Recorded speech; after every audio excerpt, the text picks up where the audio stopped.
Ay de las Alas naiyak sa nalaman kay Angelica Yulo tungkol kay Carlos Yulo.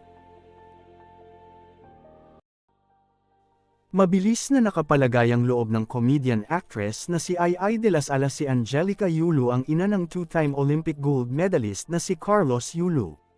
Matatandaang nakuha ni Angelica ang simpatiya ni Ay dahil ito ang kinampihan ng kapuso star sa hidwaan nila ni Carlos at ng girlfriend nitong si Chloe San Jose. Nagkaroon ng dalawa ng collaboration sa pamamagitan ng pagtulong ni Ay sa live selling ni Angelica sa kanyang Facebook account. Sa kanilang live selling, naging seryoso ang dalawa nang hindi napigilan ng aktres na usisain si Angelica ang tungkol sa anak niyang si Carlos.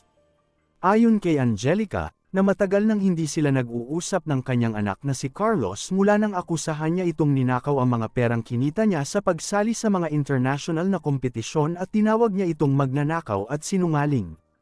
Matagal na siya umanong nag-move on sa hidwaan nila ng kanyang anak na nananatiling malayo at mailap sa sarili nitong pamilya.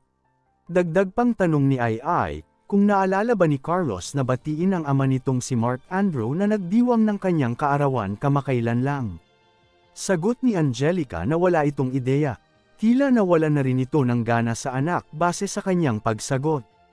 Marahil ay dahil sa ipinapakitang kawalang respeto at makasarili ni Carlos na pinili pa ang girlfriend nitong si Chloe San Jose kesa sa sarili nitong pamilya. Ramdam ng mga manunood ang bigat na nararamdaman ng ina ni Carlos na tila nawala na ng pag-asang maayos pa ang hidwaan sa kanilang pamilya.